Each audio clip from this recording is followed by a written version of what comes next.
Saya akan langsung ke Bang Putra mungkin ya. Bang Putra, saat ini kita momentumnya pas kita, Hari Guru. Hari Guru ya. Hari Guru kita melihat pendidikan saat ini juga satu hal yang sedang terus dikebut oleh pemerintah agar tetap bisa diberlangsungkan saat ini. Apa yang menjadi catatan dari DPR terkait dengan sistem pembelajaran kita, kesejahteraan guru?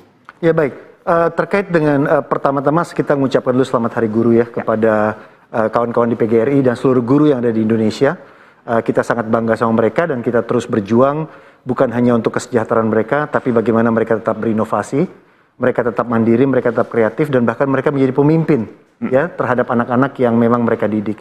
Yang kedua, fase-fase pendidikan yang terjadi di Indonesia ini selama pandemi, sejak akhir bulan Maret 2020 itu berlangsung bertahap. Ya. Saya ingat sekali kita rapat dan kita terus membahas tentang dan memperjuangkan tentang hal-hal yang terkait dengan pendidikan. Contohnya relaksasi dana BOS. Dana BOS itu sangat kaku dan tidak bisa digunakan di luar item-item yang sudah disepakati. Itu juga kita perjuangkan untuk terjadi relaksasi supaya bisa digunakan sekolah untuk kepentingan pandemi. Itu ya. Dan bagaimana kita memperjuangkan juga ada internet, pulsa internet dan juga beasiswa. Begitu juga dengan kurikulum yang disederhanakan. Ada kurikulum darurat dan lain sebagainya.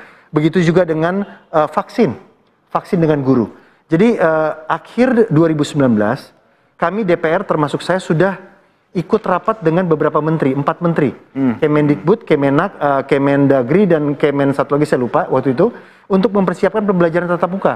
Itu akhir 2019. Lalu kita mulai dengan vaksinasi guru. Nah saya ingat sekali waktu itu di 2020 ya. Di 2021 kita memulai di awal bulan puasa, kita sudah melakukan vaksin dan melakukan uji coba pendidikan tatap muka di berbagai sekolah, termasuk di daerah pemilihan saya, Jakarta Timur. Ya banyak sekolah yang kita coba untuk uji coba tatap muka dan mereka sukses. Nah kemudian Delta varian naik. Delta varian naik, namun kemudian pemerintah juga menjawab dengan melanjutkan vaksinasi guru dan tenaga pendidik dan bahkan ada vaksinasi umur 12 tahun ke atas. Betul ya, ingat ya? Betul. 12 tahun ke atas. Ini juga untuk mempercepat. Betul. Nah kemarin kita lihat selama sebulan 2 bulan terakhir ini pendidikan tatap muka dilakukan. Meskipun baru seminggu sekali ataupun 2 minggu sekali. Ini yang sedang kita perjuangkan agar pendidikan tatap muka itu dilakukan seminggu 3 kali lah. Ya jadi seminggu 3 kali. Kenapa?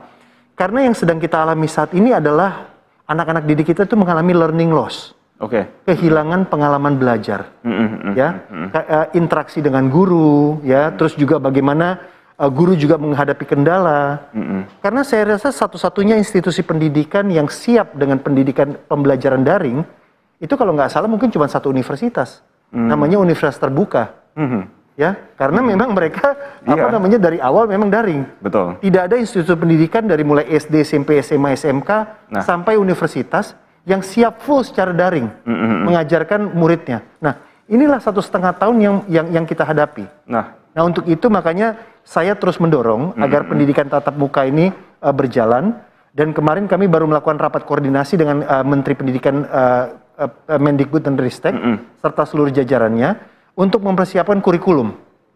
Biar bagaimanapun kan sekarang yang kita gunakan kemarin kan adalah kurikulum darurat. Betul. Terus ada lagi kurikulum yang tahun 2013. Kemudian juga ada kurikulum yang disederhanakan. Nah sekarang kita lagi mempersiapkan bagaimana ada semacam kurikulum prototip. Ya, prototip yang sedang disiapkan oleh Kemendikbud yang tentunya nanti harus didiskusikan dengan DPR dan juga masyarakat pendidikan semuanya. Supaya apa? Supaya apa yang terjadi selama pandemi 1,5 tahun ini itu saya yakin juga kita tidak mungkin bisa full tatap muka dalam waktu dekat ya, dalam waktu setahun 2 tahun ini itu bisa disesuaikan sehingga anak-anak kita tidak mengalami learning loss. Nah, peran yang paling penting itu yang paling besar itu nanti adalah di guru. Ya, bagaimana guru-guru kita yang memang hari ini merayakan Hari Guru Nasional, mereka betul-betul memainkan peran yang besar. Betul. Kita mengembalikan peran guru bukan hanya status mereka saja, bukan hanya status dan juga penghasilan mereka saja gitu ya. Kan kita tahu sekarang ada pengangkatan guru P3K ya. Betul. Yang jumlahnya itu sampai 500.000 ya saat ini ya. Targetnya kan 1 juta ya, 1 juta guru P3K. Yang menurut saya angkanya sangat fantastis dibandingkan tahun-tahun sebelumnya. Tahun-tahun sebelumnya minim sekali pengangkatan guru P3K. Gitu ya. Nah, bagaimana guru itu kita kembalikan menjadi guru-guru yang memang mereka bisa berinovasi, mereka bisa mandiri, mereka betul-betul tidak hanya sekedar menjalankan tugas-tugas administrasi dan arahan-arahan. Ya, kita pingin. Ya, di ruang-ruang kelas itu saya tentunya juga ingin melihat juga ada guru-guru yang memang betul-betul bisa menjalankan kurikulum itu sesuai dengan sesuai dengan kreativitas dia juga gitu loh. Dikasih kebebasan juga. Nah, ini tantangan-tantangan ini yang kalau menurut saya menghadapi kita. Nah, pandemi ini justru harus kita jadikan momentum. Itu kan momentum untuk meningkatkan. Gitu loh. Concern mengenai kurikulum mungkin kita akan bahas lebih lanjut mungkin nanti Bang Putra, tapi saya akan concernnya lebih kepada saat ini kesehatan begitu. Beberapa kali evaluasi kita melihat sekolah seperti di Jawa Barat, kemudian di Sumatera Barat pun ketika dibuka berapa hari kasus kemudian meningkat di sana. Menimpa anak-anak bahkan usia di bawah 12 tahun yang saat ini belum mendapatkan vaksin. Apa yang menjadi usulan kepada kementerian? Betul, sebentar lagi kalau nggak salah akan diintrodusir vaksin yang baru ya. Vaksin baru untuk 6 tahun ke atas. Nah, ini sangat kita nantikan. Yang kedua, meskipun sudah ada vaksin, memang saya banyak mengajak orang tua yang ada di dapil saya di Jakarta Timur, bahkan ribuan orang tua saya temui secara Zoom gitu ya, dan juga secara tatap muka beberapa. Saya meminta mereka untuk membantu mendidik anak untuk menjalankan protokol kesehatan. Anak-anak SD ini kan euforia, mereka senang gitu ya, ketemu dengan teman-temannya, mereka berbagi makanan, mereka berpelukan dan lain sebagainya. Bahkan setiap anak SD yang saya tanyain, lebih rindu gurunya atau rindu temannya. Sambil tersipu-sipu mereka mengatakan rindu temannya. Jadi mereka ingin sekali berinteraksi, wajar-wajar saja. Gitu ya, saya waktu SD juga nggak rindu guru, saya rindu teman gitu ya. Ya, jadi wajar-wajar saya. Nah, tugas kita sebagai orang tua, sebagai guru memang mengetatkan protokol. Bertemu tapi mereka tidak makan bareng. Selalu cuci tangan. Ya, alat-alat sekolah yang mereka gunakan, mereka harus gunakan kalau bisa terpisah atau setelah gunakan mereka dilap tangannya dan lain sebagainya. Tapi Marvin, yang mau saya sampaikan dari data jumlah sekolah yang terpapar itu tidak besar kok. Datanya tidak besar. Pemberitaannya besar iya, tapi itu menjadi warning system buat kita. Gitu ya. Tapi tidak akan menyetop kita untuk mendorong agar pembelajaran tatap muka ya itu harus dilakukan. Karena memang kurikulum kita ini kurikulum tatap muka. Ini bukan kurikulum PDF. Gitu loh, PDF yang dikasih tugas, bukan. Makanya di Jakarta Timur itu, Jakarta Timur loh, masih ada, ini Jakarta, DKI Jakarta, masih ada guru yang datang ke rumah muridnya untuk menjelaskan supaya ada interaksi. Karena masih ada juga rumah-rumah murid yang mungkin tidak bisa dihubungi dan lain sebagainya. Gitu. Jadi hal-hal seperti ini yang harus kita sadari sehingga kita harus mendukung. Supaya apa? Tadi kalau Marvin bilang ada isu kesehatan, supaya gelombang ketiga ini tidak terjadi. Gitu loh. Ini eman gitu loh. Buat apa sih kita liburan akhir tahun, tapi akhirnya di bulan Januari, Februari, Maret anak-anak kita nggak bisa sekolah? Mau dilanjutkan lagi tidak sekolah? Sudah cukup lah. Ya sudah cukup. Jadi ini kita ingin juga guru kita lebih banyak menjalankan tugasnya secara fisik dengan anak-anak itu di bulan Januari. Ya, jadi kita tidak mau ada peningkatan pandemi, penyebaran di level 3 itu. Untuk itu saya mengajak kepada masyarakat untuk bisa menjaga protokol. Peran orang tua penting di rumah. Terutama untuk anak-anak SD ya. Anak-anak SD, anak-anak SMP mungkin. Kalau yang sudah divaksin mungkin bisa kita minimalisir. Tapi yang masih SD dan PAUD ini yang harus betul-betul kita jaga. Nah, bicara soal kesehatan, selain kesehatan fisik, kesehatan mental juga penting, Bang Putra. Kalau kita bicara soal materi darurat begitu ya, ataupun kurikulum darurat begitu yang ada, memang menjadi kendala adalah ketika materi tersebut diberikan maka akan sangat padat gitu. Artinya full konsentrasi bagi anak-anak juga akan mempengaruhi kesehatan mental mereka. Apa yang akan menjadi saran dari Komisi 10 kepada guru-guru ini untuk bisa berinovasi tapi tidak terlalu menekan anak-anak agar tetap bisa mengikuti pembelajaran ini? Ya, memang yang paling penting adalah tatap muka dulu. Kalau dilakukan secara daring memang akan susah. Ya kan, tatap muka dulu. Kami percaya, kami yakin bahwa para guru kita punya kemampuan. Ya, punya kemampuan untuk bisa mendidik anak-anak ini. Sehingga kenapa? Ini yang saya dapat riset ini ya. Anak-anak SD, anak-anak kelas 1, kelas 2, kelas 3 SD yang kehilangan masa belajarnya selama 6 bulan itu sama dengan seperti 2 tahun. Terutama yang SD, 2,2 tahun. Gitu loh. Nah, anak-anak yang 3 SD itu kalau misalnya mereka tidak belajar selama 6 bulan atau melalui daring, itu ada loss-nya, ada kehilangannya. Coba Marvin bayangkan, adik-adik fakultas kedokteran yang daring selama 3 semester. Nggak maksimal. Daring fakultas kedokteran. Vokasi. Nggak maksimal. Bagaimana vokasi? Ya, permesinan, ya kan, perhotelan, jasa boga, dan lain sebagainya. Mereka mau gunakan apa di rumah masing-masing? 1,5 tahun, loss apa yang mereka, guru pun tidak akan maksimal. Sehebat apapun gurunya, semandiri apapun gurunya, tidak akan mungkin bisa menjangkau itu. Nah, untuk itu makanya ketika kita bicara tentang COVID-19, pandemi, dan juga kita bicara tentang learning loss, mari kita sama-sama memastikan agar anak-anak kita tahun depan masih tetap bisa sekolah fisik. Ya, hadir fisik, kuliah fisik. Ini kuliah belum banyak yang buka loh. Belum. Makanya saya mendorong, kok bisa anak-anak SD sudah sekolah tatap muka tapi yang kuliah belum tatap muka, ini maksudnya gimana gitu loh. Nah, itu dia. Ya kan, nah ini yang perguruan tinggi harusnya segera buka. Supaya anak-anak mahasiswa-mahasiswa kita itu bisa bertemu dosennya. Baik. Bisa berinteraksi, bisa bertemu. Anak-anak yang semester 1 belum pernah ke kampus loh. Nah, itu dia. Belum pernah ke kampus loh, Marvin. Ya belum pernah menginjakan kampus mereka. Semester Gitu ya. digital. Betul, betul sekali. Yes. Nah, ini yang kita perjuangkan terus di DPR, ya. Bukan hanya program-programnya, bukan hanya kurikulum, tapi ini isu kesehatan. Yes. Isu kesehatan. Nah, itu dia. Selain kuliah anak SD dan juga tingkat ini, kita harus melihat juga bahwa madrasah pun juga menjadi pertimbangan begitu ya di sini. Putra, singkat saja sebelum kita break. Jadi PR-nya lumayan banyak ya kita ya untuk melihat banyak sisi, terutama dalam segi guru tadi. Ya, terutama pandemi ini merupakan percepatan. Percepatan kemandirian guru, percepatan untuk inovasi dan juga kreativitas dari guru. Biar bagaimanapun kita harus mengembalikan guru sebagai seorang leader, menjadi peran yang utama, bertanggung jawab terhadap pertumbuhan dari anak-anak ini. Dan saat ini kita mengalami percepatan karena apa? Karena dengan adanya pandemi COVID-19, kita waktu itu menggunakan full daring, menggunakan full teknologi. Jadi itu membuat kita menjadi mengerti apa yang harus kita sederhanakan dalam kurikulum kita. Itu ya.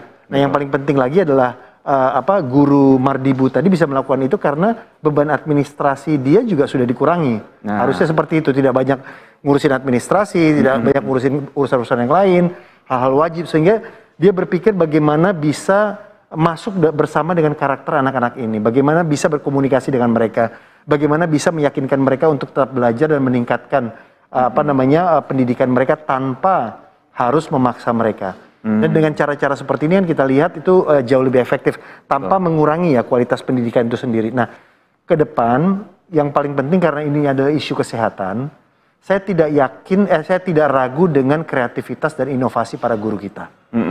Tapi yang paling penting adalah sekolah dulu deh, sekolah fisik dulu deh. Ini isu kesehatan dulu. Kita urusin satu-satu. Ya, saya berterima kasih sama Pak Jokowi bersama dengan seluruh jajarannya bisa memimpin kita sejak pandemi awal sampai sekarang, sehingga kita tidak mengalami hal-hal yang terlalu ekstrim, gitu ya, dibandingkan negara-negara lain, bahkan negara-negara maju lainnya. Nah, tapi itu tadi, ini ada satu rintangan lagi yang harus kita jalanin. Liburan panjang, terus juga kita harus masa libur sekolah, anak-anak harus kembali bulan Januari, ya, dan bagaimana kita orang tua, terutama orang tua dan generasi penerus ini, generasi muda kita untuk fokus, untuk fokus supaya anak-anak kita ini bisa kembali sekolah dan mahasiswa bisa kembali ke kampus. Betul. Baru nanti kita juga seiring dengan itu kita bicara kurikulum, kita bicara tentang sambil jalan kemandirian para guru, inovasi mereka, merdeka belajar dan lain sebagainya. Tapi itu tidak ada gunanya semuanya kalau terjadi seperti varian Delta kemarin. Betul. Karena kita sudah merencanakan, saya ikutin semua Marvin. Uji cobanya saya datang ke sekolahnya, lihat langsung tatap muka, protokolnya saya lihat, vaksinasinya kita kawal guru. Tetap dihajar Delta, tengkurap juga. Tetap aja. Mau ngomong apapun begitu dihajar Delta kita tengkurap. Itu dia. Jadi semua yang indah-indah 1 jam ini kita bahas, kalau kita nggak mengedepankan kesehatan, ya selesai sudah. Juli Agustus kejadian lagi pasti. Kasihan anak ini 1 semester lagi. Betul. Bayangkan ada anak SMK loh vokasi, kelas 1 sampai kelas 3 nanti online terus, lulusnya online juga. Jadi Anda bisa bayangkan apakah kita mau punya anak-anak seperti itu dan bagaimana dia akan melamar pekerjaan kalau semuanya online. Nah, itu yang kita bahas juga, tapi kita harus jeda dulu, Pak Putra, karena kita juga masih punya beberapa pertanyaan yang sudah masuk untuk kita saat ini, dan juga Pak Zain dan juga Pak Mardibu, begitu kami akan kembali usai jeda, tetaplah bersama kami. Pertanyaan dari atas nama Roni dari Cianjur, pertanyaan untuk Bang Putra, apa tantangan dalam pelaksanaan program vaksinasi tenaga pendidikan dan anak-anak sejauh ini, Bang? Sebenarnya tantangannya tidak terlalu banyak, terutama di daerah-daerah yang bisa dijangkau. Daerah-daerah yang tidak bisa dijangkau itu seperti daerah 3T itu menjadi kesulitan karena guru ini kan juga ada di sekolah-sekolah yang memang sulit dijangkau. Itu aja dari sisi vaksinasi, dari sisi jangkauan saja. Tapi dan juga dari sisi komitmen pemerintah daerah. Waktu itu sempat ada masalah karena beberapa pemerintah daerah itu tidak memprioritaskan guru. Begitu dapat jatah, cuman hanya beberapa yang saya dapat laporan, mereka juga melibatkan ASN lain. Nah harusnya kan jatah guru adalah guru. Nah tapi ini kan cerita 4 bulan yang lalu lah, 5 bulan yang lalu. Ini menjadi review. Nah syukur-syukur nanti Presiden Jokowi dan juga Kementerian Kesehatan bisa memperjuangkan booster. Ya ada vaksin booster untuk guru sehingga guru itu betul-betul diprotek. Ya betul-betul diprotek sehingga dalam proses belajar mengajar itu bisa berjalan dengan baik. Terutama juga dengan murid-muridnya, mahasiswa, murid dan lain sebagainya. Kalau memang nanti ada kesempatan booster, ya itu harus dilakukan. Dan PAUD.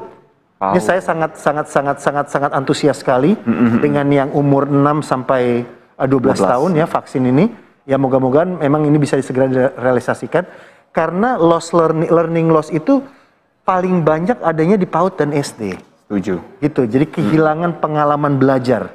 Ya, pengalaman belajar itu yang mahal. Interaksi dengan guru, interaksi dengan teman-temannya, bersosialisasi, mendengarkan penjelasan secara langsung, mengelaborasi bersama, diskusi, bertanya. Nah, itu mereka hilang sama sekali. Nah, ini yang harus kita perjuangkan. Memang ini isu pendidikan. Betul. Tapi yang di depan itu kesehatan. Yes. Kesehatan dulu clear, baru pendidikan masuk. Jangan dibalik. Nah. Apapun kita lakukan untuk pendidikan, nanti jadi klaster. Nah, itu nggak mungkin. Jadi kesehatan dulu, kita beresin, baru masuk pendidikan. Ya, jadi nggak bisa semuanya sama-sama. Betul. Itu kita harus memilih dalam hal ini memperjuangkan. Nah, saya rasa kita sudah on the right track. Ya, on the right track. Cuman yang sekarang saya lagi sedang kerjakan adalah mendorong keberanian dari pemerintah daerah untuk menambah jumlah jam kelas. Betul. Ya, yang tadi saya bilang, dambaan saya itu bisa 2 kali seminggu, syukur-syukur bisa 3 kali seminggu. Itu luar biasa. Luar biasa kalau bisa 3 kali seminggu ya. Itu percepatan yang akan luar biasa. Semua konsisten kita, level 1 terus begitu ya. Itu ya. Nah makanya saya bilang, ini kesehatan kita lewatin isunya sampai Januari. Begitu kita sukses bulan Januari, saya rasa 3 kali seminggu bisa. Setuju. DKI Jakarta juga mampu 3 kali seminggu. Betul. Ya, karena saya udah langsung lihat di lapangan, mereka anak-anak SD itu antusias. Mereka tidak ada masalah pakai masker. Mereka tidak ada masalah makan di rumah. Dan mereka bisa menahan hal-hal yang lain, bisa dilatih. Cuman bagaimana kita itu mengawal supaya memastikan mereka ke sekolah. Ya, mereka ketemu dengan guru. Kurikulum apapun yang akan kita buat, inovasi apapun kita buat, kalau mereka tidak duduk di ruang kelas, itu adalah satu kehilangan lagi, loss lagi yang akan kita alami. Ya, karena apa yang dilakukan oleh guru Mardimpu tadi, itu adalah satu inovasi di masa pandemi. Ya, tapi di masa nanti normal itu mungkin juga bisa dilakukan, tapi tidak menjadi priority. Gitu kan, itu mungkin sifatnya untuk merangsang mereka, anak-anak dan lain sebagainya, tapi tidak menjadi prioritas yang utama. Nah, ini yang kalau menurut saya rasa guru Mardimpu juga pasti mendambakan fisik langsung, bertemu langsung dengan anak-anaknya, sehingga dia tidak harus menggunakan TikTok sebagai media untuk yang harusnya sifatnya suplemen. Suplemen mungkin pas waktu weekend, terus menjadi anak-anak berkontemplasi terhadap apa yang dia udah ajarkan. Dan waktu liburan diisi dengan guru yang bertiktok sehingga anak-anaknya ingat lagi dengan pelajaran itu kan suplemen. Betul. Ya kan? Nah, materi itu harusnya dia sampaikan di depan anak-anak sambil berdiri di ruang kelas. Nah, ini yang kita harus kawal nih. Kita harus kawal, whatever it is kita harus kawal. Apalagi tadi kan Ibu Ketua Umum PGRI kan begitu optimis ya. Kita punya guru-guru yang cukup inovatif dan cukup kreatif seperti guru Mardimpu tadi. Itu menambah keyakinan kita lagi. Bang Putra saat ini, Bang Putra, closing statement. Ya baik, tidak terlalu banyak. Pertama saya mengucapkan sekali lagi selamat ulang tahun kepada Hari Guru Nasional yang kita rayakan bersama. Biar bagaimanapun ya guru-guru ini adalah para role model kita. Mereka yang mengajarkan kita dan kita hadir di sini karena memang jasa besar dari guru-guru kita. Para pemimpin-pemimpin yang ada sekarang juga adalah mereka adalah produk dari guru-guru kita dan menjadi tugas bersama buat kita untuk kembali mendukung mereka agar mereka bukan hanya sekedar mandiri, tapi mereka punya inovasi, mereka punya kreativitas, mereka punya semangat, dan mereka punya fokus untuk bisa memperjuangkan anak kita dengan sehingga anak-anak Indonesia itu betul tadi yang disampaikan punya fokus pada minat dan bakat mereka. Ke depan ini fokus pada spesialis, ya. Kalau ada ucapan yang selalu mengatakan play to your strength, bermainlah pada kekuatanmu, itu artinya semua orang tuh punya kekuatan. Yes. Kita harus fokus pada kekuatan kita masing-masing dalam mendukung Indonesia ini. Nah, apa yang dilakukan oleh para guru sekarang ini, yang tadi disampaikan oleh Guru Mardimpu, saya sangat dukung. Bagaimana anak-anak Indonesia menemukan passionnya. Tentunya guru harus tahu dulu minat dan bakat anak ini, passionnya, sehingga bisa diarahkan di sana. Saya rasa kita on the right track ya dengan apa yang sedang kita lakukan sekarang, dan tentunya DPR akan terus bekerja dengan pemerintah dan masyarakat untuk bisa mencapai tujuan itu. Terima kasih, Marvin. Terima kasih, Mbak Putra.